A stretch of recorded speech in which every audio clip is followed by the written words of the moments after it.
Amen. Thank you, Sister Nellin and Sister Diana, for your special. Kung na-bless mo sa ilang gikanta, say amen. Kana, no? Dare to run. Ukuan kita. Accept the challenge. Amen? The challenge kay imuha bang humanon ang imuhang pagdagan sa Ginoo. Mao na siya may gara because many are not consistent in their running. No? So, I hope mga igala kitang tanan mukwanta mo lahutay ta. Amen? Magpadayon ta hangtod sa ato ang katapusan nato. Either sa adlaw nga kwaon ta sa Ginoo or sa pagbalik sa ato ang Ginoo Hesukristo. Amen? Nakoy hangyo sa tong tanan, palihog ta sa pagtindog o ato ang kwaon ang ato mga Biblia. Abrihan nato dinhi sa Hebrews chapter 11. Hebrews chapter 11, magbasa ta dinhi sa verse 1 hangtod sa versikulo 6. Hebrews chapter 11, beginning in verse 1 down to verse number 6. Ang pulong sa Dios nagingon sa ato dinhi mga igsoon. Now faith is the substance of things hoped for, the evidence of things not seen. For by it the elders obtained a good report. Through faith, we understand that the worlds were framed by the word of God, so that things which are seen were not made of things which do appear. Verse 4, by faith Abel offered unto God a more excellent sacrifice than Cain, by which he obtained witness that he was righteous, God testifying of his gifts, and by it he, being dead, yet speaketh. By faith Enoch was translated that he should not see death, and was not found, because God had translated him. For before his translation he had this testimony, that he pleased God. Verse 6, magbasa ta ninyo tanan. Anda mo magbasa, say amen. Okay, sabay-sabay ta. Verse 6, ready, begin. But without faith it is impossible to please him. For he that cometh to God must believe that he is, and that he is a rewarder of them that diligently seek him. Magampo kitang Dios, magpanalangin sa iyang pulong karon. Amahan namo nga langit nun, salamat kayo sa imong mga pulong nga among nabasa. Amahan, salamat nga imo haming gitagaan ug higayon nga kami makasimba sa imo sa espiritu ug sa kamatuoran. Salamat Amahan sa faithfulness sa imong mga anak ug salamat sa imong faithfulness labaw sa tanan. Panalangini Ginoo, ang amo ang serbisyo karon ug ang mensahe Ginoo nga imuhang giandam para sa amo. Gamita kini Ginoo para mo encourage sa among tanan. Kay nagtuo ko nga naay mga pipila na mo dinhi nga nanginahanglan gyud og mga pagdasig sa kinabuhi. I pray Lord that you will use this message to enlighten us, to encourage us, and even to revive us. Help me Lord as I speak to them through your word. Fill me with your Holy Spirit and give me Lord the wisdom to speak. Amahan, kining tanan among ginaampo ginapasalamatan sa pangalan ni Kristo nga among Ginoo among manluluwas. Amen. Salamat ug pwede na mo maglingkod. Ang atong mensahe mahigala karon nga gabi kay faith that keeps us standing. Faith that keeps us standing. Now, nakoy pangutana sa inyo ha mga igsoon. Sa diha nga ning abot mo dinhi sa simbahan ug naglingkod, mangutana ko sa inyo, gitest ba ninyo ang kanang lingkuranan bago mo naglingkod? Giuyog ba ninyo? O nangutana ba mo sa bisag kinsa diri or bisan sa ako kay Ma'am Dominic kung ang kanang gilingkuran ninyo karon makaalsa ba sa inyo ha? Di ba walay usa ninyo diri nagbuhat ana? You simply walk in and sat down. Pag-abot niyo diri, ning sulod mo diri sa simbahan, unya ning diretso lang mo og lingkod. Kay balo ba mo unsay tawag ana mga higala? Pagtuo. You see, kung atong tanawon ang atong kinabuhi, ang atong kinabuhi puno siya og mga problema, struggles, and uncertainties. Nagapuyo ta sa kalibutan nga permi nagauyog. Ang mga problema nagaabot, mga pagsulay nagatubo, ug ang mga temptation nagakusog siya ug naga-increase.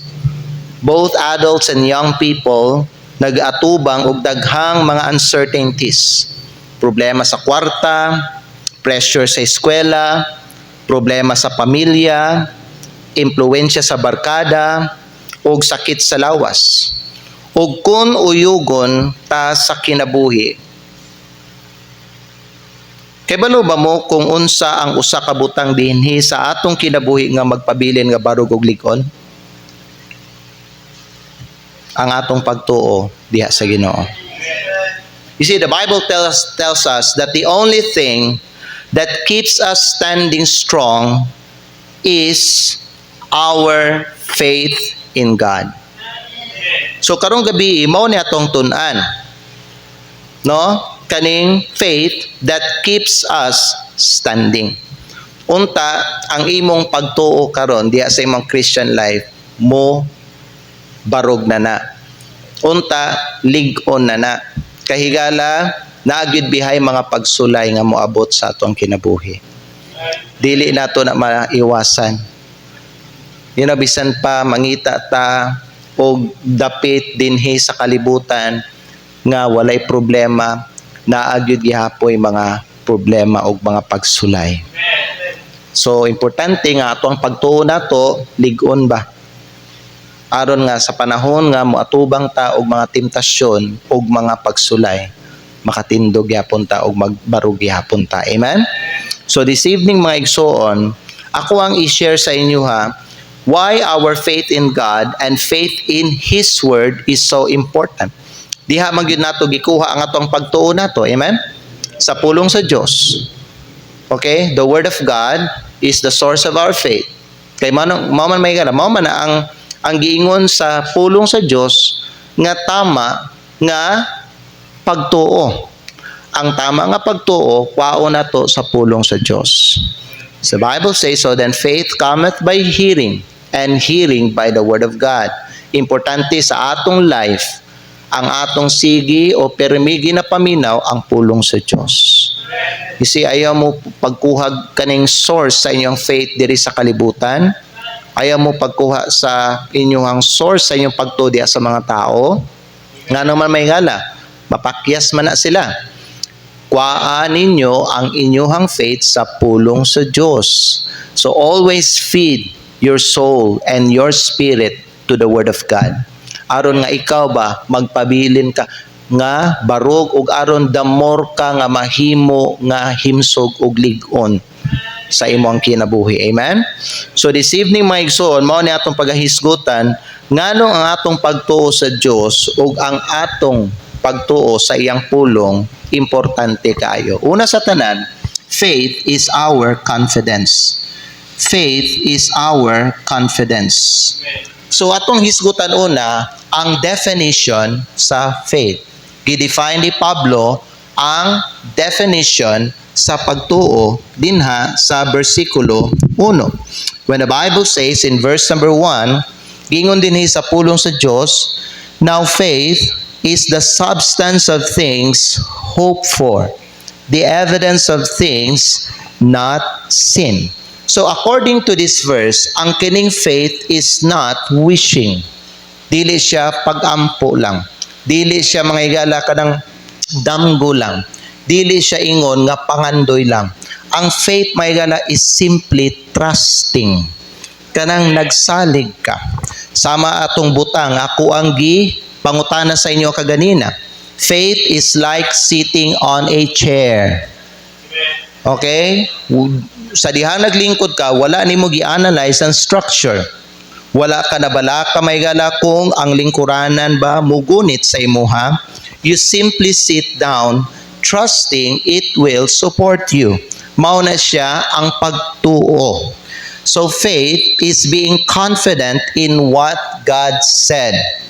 Confident ka, malinawon ka, bahin or mahitungod sa gisulti sa Dios. Bisan ang mga uban nga iyang gisulti sa imuha, wa pa nimo makit-i. Like for example, may gala, confident ba mo nga naagri langit? Okay? Nga man may gala, confident ka because it is God who said that to you. Pero wala pa nimo nakitang langit, pero nagtuo ka nga naay langit. Nagsulti ang Dios nga kung imuhang saligan ang iyang anak, okay, ug dawaton nimo siya, isip imo personal nga gidog manluluwas, makapuyo ka didto. Confident pa ka ana? Nganong confident ka? Because it is God who said that to you. Amen? So everything nga gisulti sa Ginoo sa ato may gala, confident ta. We have peace in our mind and in our heart because we know God will never lie to us. Kay faithful siya. Amen? So faith is trusting. Dili siya may gala ka ng naglaom lang ka. Dili ka ng nangandoy lang ka. Dili ka ng nagampo lang ka. Faith is trusting. Dili lang ka ng naglaom lang ka.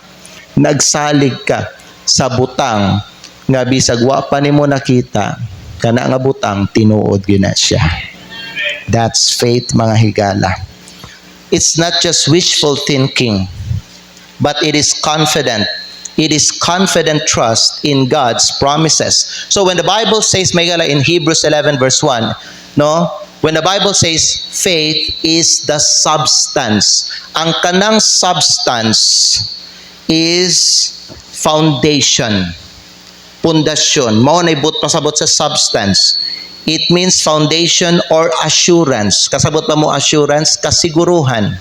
So when the Bible says faith is the substance, meaning faith is the foundation or assurance of things hoped for. Now, tanawang sunod, the evidence of things not seen. Now, balik pa lang dito. The evidence of things not seen. Kaning evidence nga mention diri, okay, ga-refer gyapon na sa pagtuo. So, ang evidence is proof. Sa Bisaya pa, pamatuod or conviction. So kung atong hubaro na sa Bisaya, ingon ani ang pagkaistorya ani. Ang pagtuo mao ang kasiguruhan sa mga butang nga gilauman ug mao ang pamatuod sa mga butang nga wala makita. Ang pagtuo dili lang pagampo nga unta mahitabo ni ang akong giampo. Apan usa kini kalig-on nga pagsalig sa mga saad sa Ginoo. Amen. So nagsalig ba gyud ka? Gawas anang nagtuo ka mga higala sa mga saad sa Ginoo, nagsalig ba gyud ka sa mga saad sa Ginoo. Mao na may higala nga samtang ikaw nagkakinabuhi ka dinhi sa yuta, dapat confident ka sa imong mga ginabuhat nimo. Ngano man, kay balumang ka, tanan nga gisulti sa Ginoo diha sa imong kinabuhi, tumano niya. Amen? So, giingon sa Bible mga higala, 2 Corinthians chapter 5 verse 7. Unsay giingon di sa Bible 2 Corinthians chapter 5 verse number 7? Kita sa mga magtotoo, kita sa mga Kristohan, giingnan ta, for we walk by faith, not by sight. Amen. Kay kita nagalakaw pinaagi sa pagtuo, dili pinaagi sa pagtanaw. Now, kini usa ka hagit para natong tanan. Kay lisod magkinabuhi pinaagi sa pagtuo. Kay naata dinhi sa kalibutan. Kasagaran matintal ta nga maglakaw pinaagi sa tuang makita, dili pinaagi sa tong pagtuo. Kay maapektuhan ta sa mga butang ato ang makita. Amen. Pero kung ikaw mga higala mature na ka sa imong faith, bisan pa naa ka dinhi naglakaw sa kalibutan, able nimo ma-overcome ang tanang mga butang nga imuhang atubangon diri sa kalibutan. Ngano man ang pagtuo mao lagi nay mudaog gyapon. Di ba ginakanta nato mga higala, faith is the victory. What overcomes the world? Ang pagtuo. Amen? Asa gani nga verse na, I believe that's 1 John chapter number 5. Let me check the verse. Okay, wala na ako nasulat mga higala. 1 John chapter number 5. Verse number 4. Yes. Tanawan ninyo ang pulong sa Diyos rin mga higala. 1 John chapter 5 in verse number 4. Kung sa gingon dara sa Biblia. For whatsoever is born of God overcometh the world. Kaya nimo daog. Kaya nimo mapildi. Every trial in your life, you can overcome it. Amen? Kasabot pa mo ma-overcome ninyo? What is over? Kung say opposite sa Sa over. Under, di ba? Tama ba ko? Under. So, dili ka ma-under sa kalibutan. Ikaw nga giluwas na sa Dios, ma-overcome nimo ang kalibutan. Meaning, malapwan nimo, malabwan nimo, ma-overtake nimo, maapsan nimo siya. Kung nagdagan pa, maabsan nimo, mapildi nimo, o madaog nimo. You see, the Bible says, "For whatsoever is born of God overcometh the world." And this is the victory. Unsa ang kadaugan nga mag-overcome, maghatag sa imong kadaugan sa kalibutan? Even our faith. You see, this is the victory that overcometh the world. Even our faith. Amen. So bisag naa kay gina-fight sa imuhang kinabuhi, whether sakit, whether mga infirmities nimo or mga weakness nimo, you can overcome it by your faith in God. That's why the Bible says, "For we walk by faith, not by sight." Kay kung maglakaw ta pinagi sa tong pagtan-aw, mapildi ta. Matamak-tamakan ta sa atong problema, sa atong sakit, mga discouragement, sa atong mga weakness na to, matamakan ta. Pero kung maglakaw ta pinagi sa atong pagtuo, we can overcome it. You know why? Kay giingon na sa Ginoo, gamita ang imong faith sa Ginoo in order to overcome, in order to gain victory in your Christian life. Amen ba? Higala, nagmadaugon ba ka sa imong Christian life? You see, the moment, kanang panahon nga ikaw, napildi ka, nadala ka, siguro nadala ka sa imong problema, or nahulog ka sa tentasyon, or nadaog ka mga higala sa imong weakness nimo, kana ang panahon, wala ka naglakaw sa imong pagtuo. Amen? Kaya kung maglakaw ka sa imong pagtuo, ma-overcome nimo. Stress, ma-overcome nimo. Depression, dili na siya makita sa imuha. Basta ikaw maglakaw ka sa imong pagtuo nimo. Amen? Para sa nang blind man, baka nang butang nga tao, dili ba? Kanang butang nga tao nga naggunit ba sa kanang tao nga nag-guide sa iya, ha? Dili niya makita ang dalan, pero nagsalig siya atong tao nga naggunit sa iya, ha? Ingon ana pod ang pagtuo sa ato ang part mga igsoon. Bisan dili nato makita ang kinatibuk-an or ang naa diya sa unahan. Nagsalig ta nga ang nagunit sa atoa dalhon ta sa maayo. Og mao na siya ang Ginoo. Amen. God is a spirit. Kusa kita mga higala, maglakaw ta sa atong pagtuo. Magsalig ta sa Dios because we believe kita tabangan sa Ginoo ug unsa may maatubang nato diha sa atong dalan, matagaan ta sa Ginoo kadaugan. Amen. So, what is faith? Faith is our confidence. Busa ang ako ang isulti para sa ato ang mga adults diri, sa mga minyo na, sa mga hamtong na, mag-atubang man ka og financial uncertainty.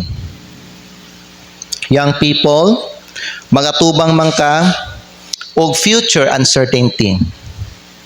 Pero ang ako idasig sa inyong tanan, okay? Use your faith in God. Amen? Kay ang faith, mag-rest siya sa mga saad sa Ginoo, dili sa unsay kanang makita nimo. So para sa mga adults diri, sa mga minyo na, trust God in your financial struggles. Trust God in your health struggles. Sa mga young people diri, trust God with your future. Trust God with your studies. Amen? Amen. Musalig ka sa Ginoo sa tanang area sa imong kinabuhi. Number two, dili lang kay faith is our confidence, but faith is our conduct. Faith is our conduct. Now, dinhi mga igsoon, sa verse 4 and verse number 5, gidemonstrate dinhi ang pagtuo. Unsa gyud ang pagtuo? Tanawon nato balik mga igala sa Hebrews chapter 11 in verse 4 and 5. Follow with me. Samtang basahon ako ni, nagingon ang Bible diri mga igsoon in verse number 4. By faith, Abel offered unto God a more excellent sacrifice than Cain, by which he obtained witness that he was righteous, God testifying of his gifts, and by it he, being dead, yet speaketh. Verse 5, again, by faith Enoch was translated that he should not see death, and was not found, because God had translated him. For before his translation, he had this testimony that he pleased God. Kita ninyo? Una, verse 4, pinaagi sa pagtuo. Si Abel naghatag og mas maayong halad. Verse 5, pinaagi sa pagtuo. Si Enoch naglakaw uban sa Dios. So, tanawa, Abel showed his faith by his worship. He offered the right sacrifice to God. Amen? Sunod, si Enoch Maygala, he showed his faith by his walk. Kaya ang pulong sa Diyos, nagingon, he walked with God. So, he lived daily with God. Nagkinabuhi siya, matag adlaw, diha sa Dios. So, unsay makatunan nato din, mga igsoon. Mao na makatunan nato, gikan ani nga mga bersikulo, sa bersikulo 4 sa 5. Ang pagtuo, paminaw, ang pagtuo, mga igala, ang tinuod nga pagtuo, makita sa atong buhat. Mao na, ang kamaturan, bahin aning duha ka bersikulo dinhi.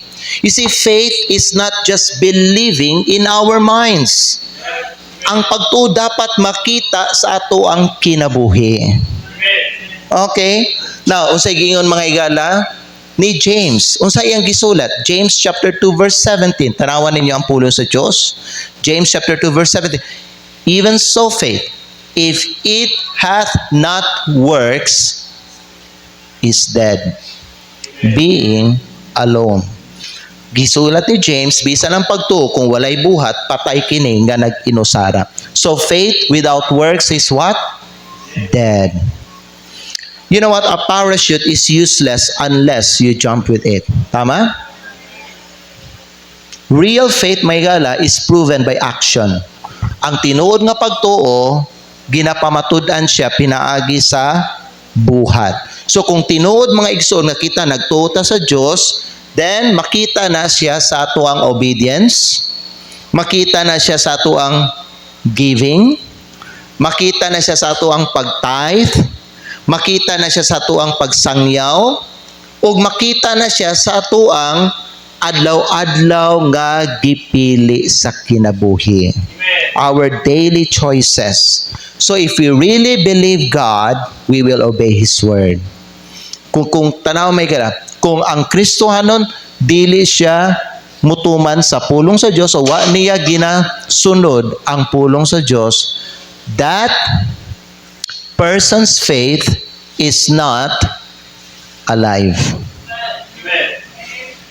Ang pagtuo ana nga tao mga igala, patay siya. Kaya ang tinuod nga pagtuo makita sa ato ang buhat.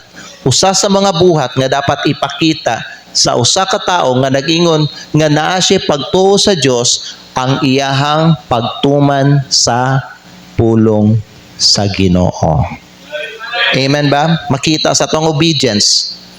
Kung tinuod nagtuta sa Dios, usa po'y buhaton nato, mag-ampo ta kada adlaw. Magbasa ta sa iyang pulong. Amen. Unya magkinabuhi ta nga lahi gikan sa kalibutan. Magkinabuhi ta nga dili pareho sa mga unbelievers. Amen ba? You see, ngano man, because that is our conduct, ang atong pagtuo mga igala. You see, kung ang Christian dili siya makahimo sa pagkinabuhi og lahi sa mga uban, ang kanang iyang pagtuo dili na buhi, patay na siya. Kay ang tinuod nga pagtuo may gala paminaw, magbunga siya og kinabuhi. Kinabuhi. Nga naman, ang Dios buhi. Dili patay ang Dios. Tanan nga mosalig sa Ginoo, mabuhi ang iyahang espiritu. Buhi siya sa pagsimba, buhi siya sa pag-alagad, buhi siya may gala sa pag-ampo, buhi siya sa fellowship, buhi siya sa pagbasag Bible, buhi siya may gala sa mga spirituhanon nga mga butang. Naa diha iyang kalipay, ang iyang excitement, naa diha ang iyahang kadasig niya. Amen ba? Because faith is our conduct. Asa gipakita ni Abel ang iyahang faith, pinaagi sa paghalad niya og tama nga sacrifice. Amen? Asa gipakita ni Enoch ang iyahang faith, pinaagi sa iyang pagkinabuhi adlaw-adlaw diha sa Ginoo. Igsoon mao pud ni sa ato ang kinabuhi. Amen ba? Ikatulog ang katapusan. Dapat tayo nakatunan? Tanaw na to ang verse number 6 ug kani ang last point nato. Gingon diri sa pulong sa Dios sa bersikulo 6. Magbasa daw ta ninyo tanan. Hebrews 11 verse number 6. Okay? Magbasa kusog, amen? Sige, verse number 6. Ready? Begin. But without faith, it is impossible to please Him. For he that cometh to God must believe that He is, and that He is a rewarder of them that diligently seek Him. What did the Bible says? Without faith, it is impossible to please Him. So kung ang tao walay pagtuo diha sa Dios, dili malipay ang Ginoo. Higala paminaw mo, God is not impressed with our money. He is not impressed with our talents. He is not impressed with our looks. Unsa ang ginaka-impresan sa Ginoo? Ang ato ang pagtuo. He is pleased when we trust Him. Pamina, bisag wa kay daghag kwarta, pero kung ikaw gasalig ka sa Dios, mauna ang kalipay sa Ginoo. Bisag wa kay daghag talent, mga higala di sa imong kinabuhi, pero kung ikaw gasalig ka sa Ginoo, maunay kahimuot sa Ginoo. Nasabtan ba ninyo mga higala? Because faith is what connects us to the heart of God. Ang atong pagtuo mao na mo-connect nato diha sa kasing-kasing sa Dios. You see, kung makita sa Dios nga gasalig ka sa iya, matarog ang kasing-kasing sa Ginoo. Malipay siya. Pag makita sa Dios nga nagasalig ka sa iya. Amen ba? Romans chapter 1 verse 17. And by the way, pag ikaw saved na, mao dapat ni ang imuhang pagkinabuhi. The Bible says, Romans chapter 1 verse number 17, for therein is the righteousness of God revealed, tanawa, from faith. Ang pagkamatarong sa Dios ginapadayag siya gikan sa pagtuo ngadto o nganha sa pagtuo. Faith to faith.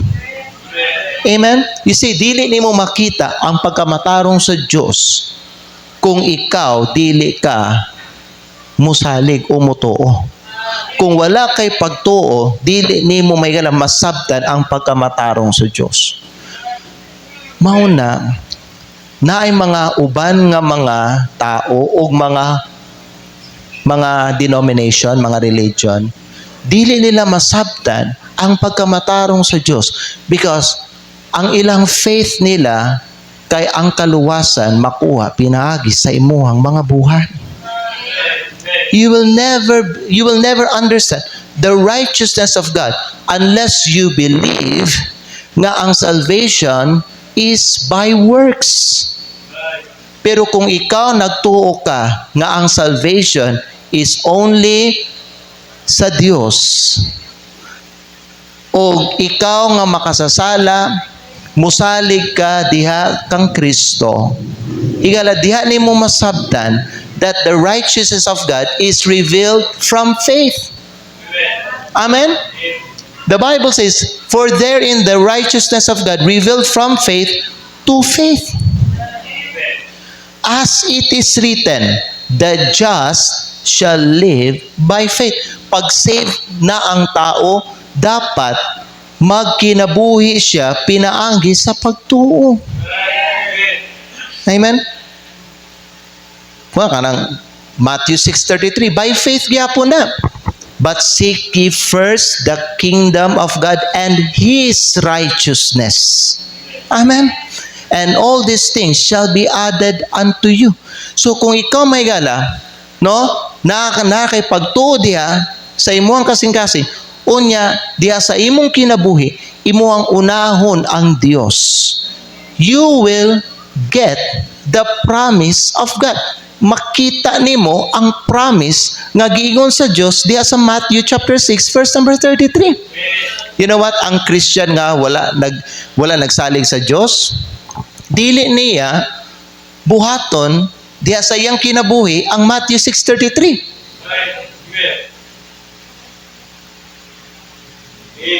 Nga naman, wala man sila misalig sa Ginoo.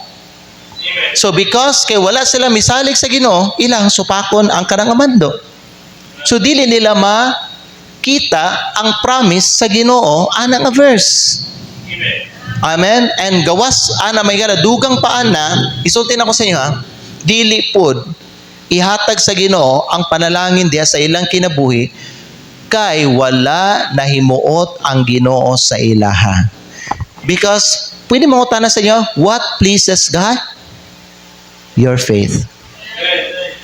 Your faith connects you to the heart of God. Kung ikaw magsalig sa Ginoo, malipay ang Ginoo. Bation siya kalipay kahimuot sa imuha. Nga naman, galakaw ka sa imuhang pagtuo sa Ginoo. Amen? So, igsoon. Ang akong i-challenge para sa inyong tanan diri, sa mga adults na, sa mga ginikanan o sa mga minyo na nga nadinhi, no?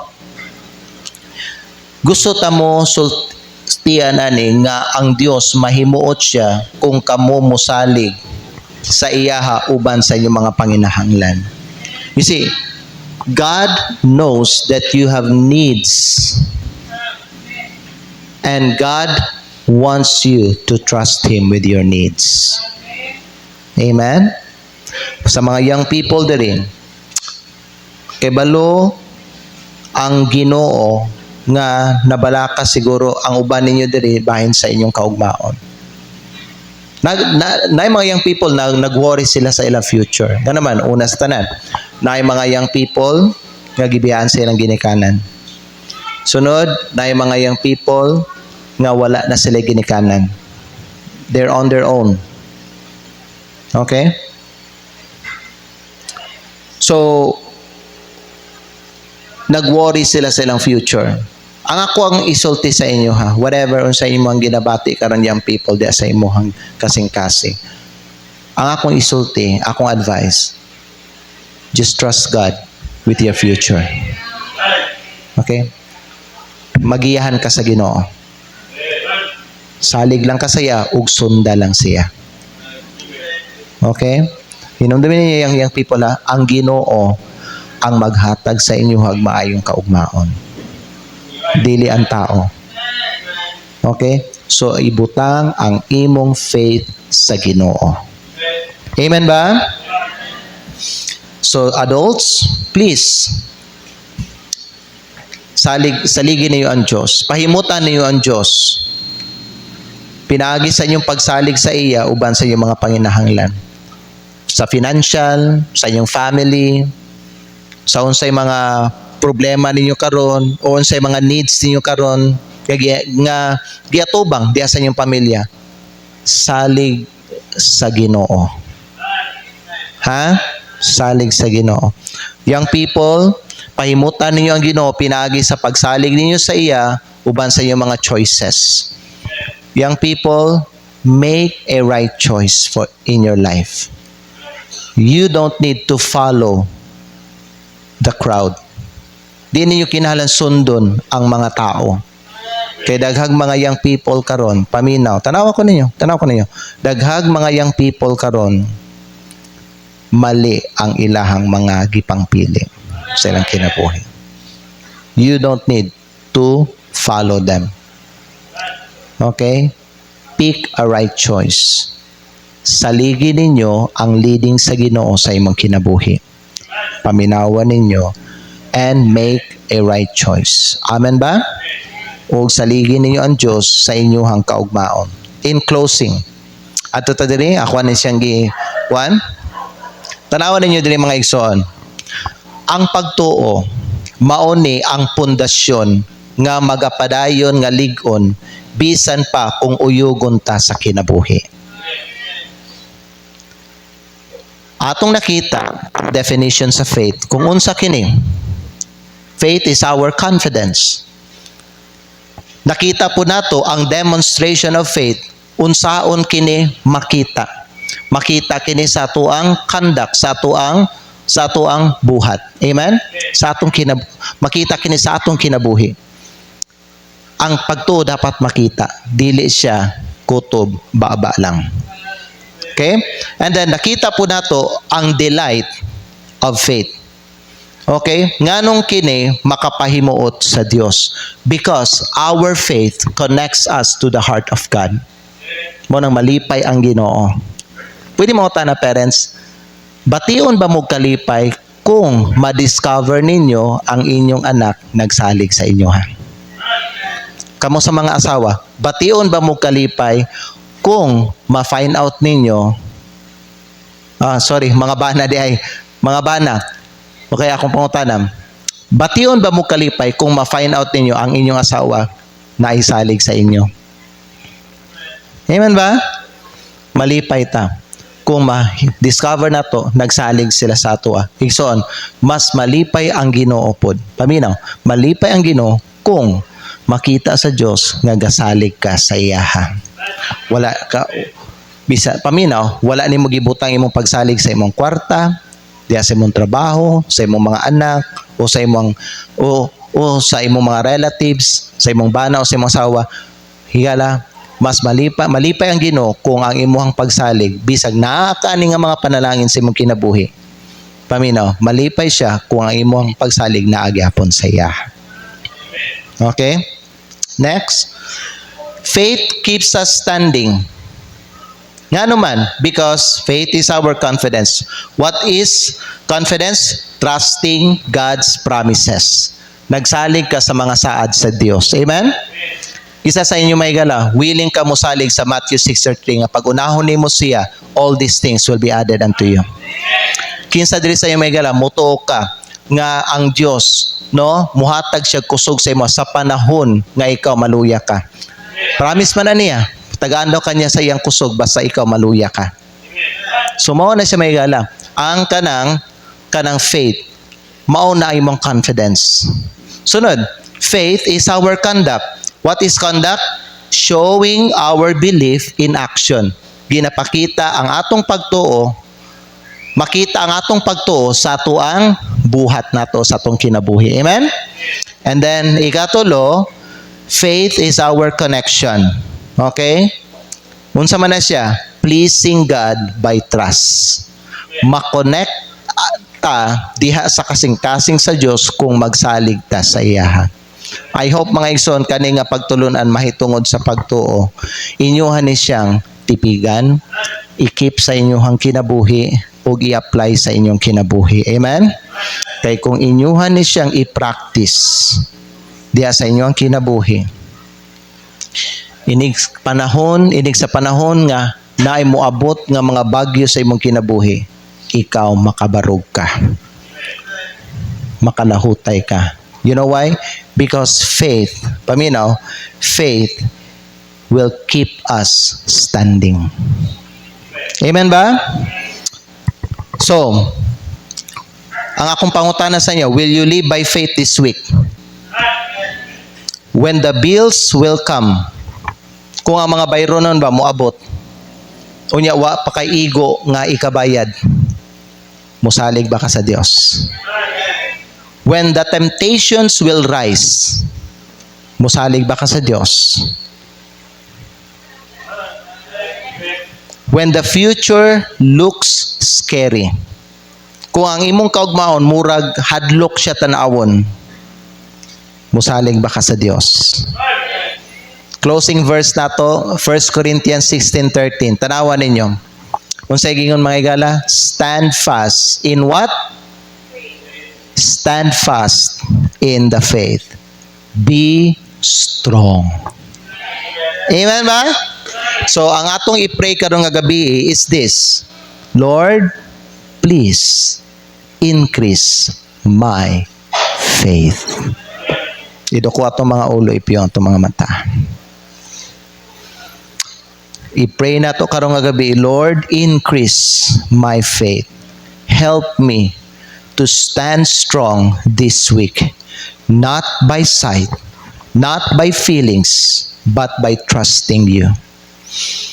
Father in heaven, salamat sa imuhang mensahe nga gihatag sa amo. Salamat Ginoo sa encouragement o sa hagit nga kami magkinabuhi o maglakaw diha sa pagtuo. Lord, tabangi ang imong mga anak dinhi. Tungod kay ang tagsa-tagsa namo dinhi, Lord, adunay ginaatubang nga mga pagsulay, mga problema, mga bagyo sa kinabuhi, or even giants sa among kinabuhi. And Lord, ikaw misulti sa amoa nga ang maka-overcome ani nila tanan kay ang amo ang pagtuo diha sa imo. Lord, wala ko kay balo kung kinsa sa amo diri ang huyang pa ang pagtuo or kulang pa ang pagtuo. Pero Lord, kinahanglan kayo mi sa imuhang tabang. Lord, please, dugangi pa ni ang among pagtuo. Tabangi kami Ginoo nga makabarug mi sa panahon nga kami sulayan. Tabangi kami Ginoo nga kami, Lord, makapadayon og makalahutay. Tabangi kami nga kining among pagtuo mahimo kining himsog o gamhanan. I-bless, Lord, ang imong mga anak karon o kini amahan akong ginaampo ginapasalamatan in Jesus name. Pwede ta manindog mga higala karon nga gabi. Let's pray a short prayer, no? Simple lang ang pangayua sa Ginoo karon. Kay gidasig banta no sa Holy Spirit pinaagi sa iyahang pulong nga dapat kita sa mga anak sa Dios maglakaw ta pinaagi sa tong pagtuo dili sa unsay atong makita. Basin diha sa imuhang kinabuhi nakita nimo nga kulang pa ang imong pagtuo or huyang pa ang imong pagtuo. Higala, iampo na sa Ginoo. Muduol ka lang sa Ginoo ug pangayua ang gahom sa Ginoo. Ikaw matabangan niya ug kanang imong pagtuo nga huyang karon dugangan na sa Ginoo. Ligunon kaniya, tabangan kaniya nga makatindog kag makabarog. Tabangan kanya nga maglakaw sa imuhang pagtuo, dili sa imuhang makita, dili sa imuhang pagbati, kundili pinaagi sa imuhang pagsalig sa iya. Higala, kung naa kay mga butang nga kinahanglan nimo itugyan sa Ginoo, itugyan na sa iya karon. Ayaw paglangan, ayaw pagduha-duha, ug ayaw kahadlok sa pagduol sa Ginoo. Gitawag kaniya, giimbitar kaniya diha sa iyahang throne of grace. Duol sa iyaha ug pangayua ang imuhang gikinahanglan sa imuhang Christian life. Hawa sa imuhang lingkuranan, pwede ka mo gawas